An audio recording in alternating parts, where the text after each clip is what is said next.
بسم اللہ الرحمن الرحیم لا حول ولا قوة الا باللہ العلی العظیم اعوذ باللہ من الشیطان الرجیم بسم اللہ الرحمن الرحیم ماہ رمضان کا مہینہ ہے، ماہ رمضان ہے، اور اس میں ایک بندگی کے حوالے سے ایک دوسری دورانیے کے ساتھ آپ کی خدمت میں حاضر ہوا ہوں۔ سب سے پہلے آپ کی خدمت میں سلام عرض کرتا ہوں۔ جیسا کہ پہلے عرض کیا جا چکا، نشان بندگی کے حوالے سے آج کا جو مختصر موضوع رکھا ہے وہ ہے سرزمین بندگی۔ بہت ہی عظیم مہینہ ہے، بہترین موقع ہے عبد ہونے کا، بہترین موقع ہے خالص ہونے کا، بہترین موقع ہے انسان بننے کا۔ جیسا کہ عرض کیا تھا کہ ہم دنیاوی کام میں جب محو ہو جاتے ہیں، غرور و تکبر کا شکار ہو جاتے ہیں، بھول جاتے ہیں کہ ہم عبد ہیں، بھول جاتے ہیں کہ ہمارے اندر بندگی کی صفت ہونی چاہیے۔ اس کے لیے ضروری ہوتا ہے کہ ایک تذکر ہو اپنے نفس کے عنوان سے، نفس کے لیے، اور نفس کو بار بار یاد دلاتے رہیں کہ دیکھو تم خدا کے بندے ہو۔ وہ بندگی، وہ نشان بندگی جو تمہیں عطا کیا گیا ہے، ایک خاص تحفہ ہے، ایک خاص عطیہ ہے اللہ کا۔ بندگی ایسی چیز ہے، اتنی لذت بخش ہے کہ جب جناب یوسف علیہ السلام سرزمین بندگی پر وارد ہوتے ہیں تو ان کو محل سرا پسند نہیں آتا، بلکہ قید خانہ پسند آتا ہے۔ اس لیے کہ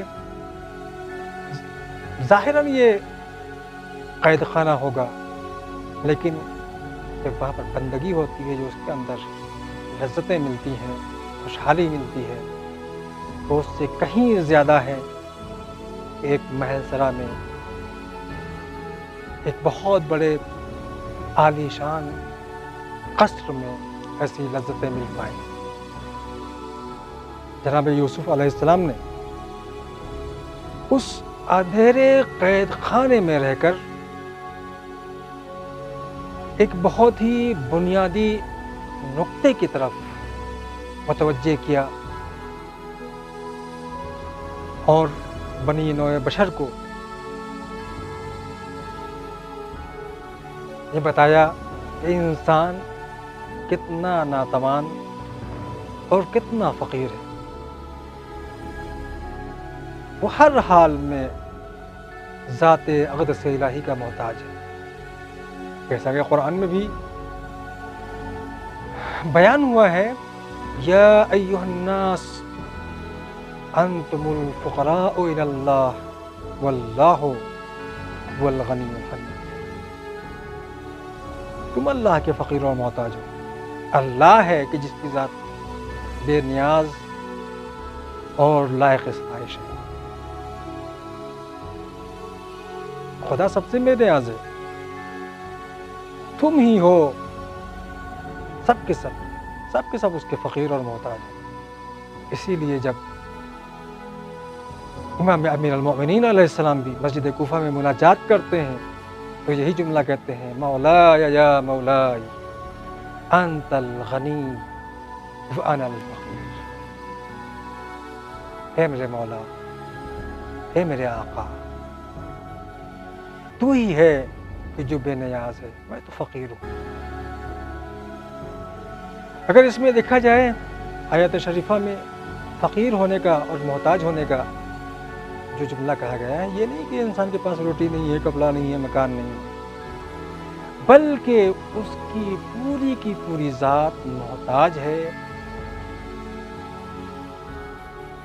اس خدائے قدیر کی، خدائے وحدہ لا شریک کی، کہ جو بنفسہ ہی بذاتہ ہی غنی ہے ہر لحاظ سے۔ اسی لیے ایک مرتبہ ایک مفسر عظیم جناب فخر رازی جب ان الانسان لفی خسر کا ترجمہ کرتے ہیں تو وہاں پر ایک مسئلے کا ذکر کرتے ہیں کہ بھائی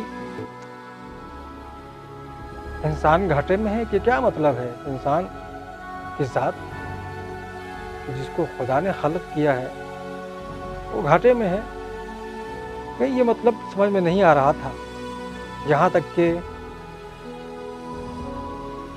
علماء تفسیر میں سے بزرگ کہتے ہیں کہ انسان گھاٹے میں ہے، اس کی تفسیر کرتے وقت اس وقت سمجھ میں آئی کہ جب ایک انسان گرمی کے زمانے میں باہر کھڑا ہوا آواز دے رہا تھا، ارحموا من یذوب رأس مالہ، ارحموا من یذوب رأس مالہ، یہ لوگوں رحم کرو اس کے اوپر جس کا تمام سرمایہ پگھلا جا رہا ہے۔ کہ جب میں نے غور سے دیکھا تو اس کا سرمایہ کچھ اور نہیں تھا بلکہ برف تھی کہ جو پگھلی جا رہی تھی، برف اس کا سرمایہ، سارا کا سارا سرمایہ تھا جو اس کی قدرت میں نہیں تھا کہ اس کو بچا پائے۔ یہ تب سمجھ میں آیا کہ ان الانسان لفی خسر کا مطلب کیا ہے۔ دنیا میں ایسی بہت ساری مثالیں ہیں جو قدرت میں رہے، جن کے پاس مال و منال تھا، سب کچھ تھا، لیکن تب بھی ان کی ذات ناتوان نظر آئی۔ کہتے ہیں کوئی برطانیہ میں کوئی شخص تھا، بہت ہی مالدار تھا، بلکہ وہ حکومت کو بھی مدد کیا کرتا تھا، لیکن ایک موقع ایسا بھی آتا ہے کہ جب وہ اپنے ہی سیفٹی روم میں گرفتار ہو جاتا ہے، اور ایسا گرفتار ہوتا ہے کہ باہر نہیں نکل پاتا، کوئی اس کی آواز بھی نہیں سنتا۔ 2-3 دن جبکہ مال و منال موجود ہے، سب کچھ موجود ہے، روپیہ پیسہ موجود ہے، لیکن اس کے پاس کچھ نہیں تھا کہ جس کے ذریعے سے وہ اپنی جان بچا سکے۔ لامحالہ وہ وہیں پر تڑپتا رہتا ہے، اور آخر میں لکھ جاتا ہے کہ دنیا کا امیر ترین انسان ہے کہ جو ثروت کے ساتھ ثروت کے پاس بھوکا مر رہا ہے۔ یعنی انسان ثروت والا ہو سکتا ہے، انسان مال و منال والا ہو سکتا ہے، بہت کچھ اس کے پاس ہو سکتا ہے، تب بھی اس کی ذات اللہ سے مستغنی نہیں ہو سکتی۔ لہذا دعا کرنا چاہیے، ارحم من رأس مالہ الرجاء۔ جو فقیر ہوتا ہے اللہ کی بارگاہ کا، وہ اسی سے امید رکھتا ہے، اسی سے لو لگاتا ہے، اسی سے رحم کی بھیک مانگتا ہے۔ خدا سے دعا ہے، پروردگارا ہم کو اپنی سرزمین بندگی پر تمغہ بندگی عطا فرما، نشان بندگی عطا فرما، اس طریقے سے کہ ہماری سراسر زندگی تیری اطاعت میں گزرے۔ السلام علیکم ورحمۃ اللہ وبرکاتہ۔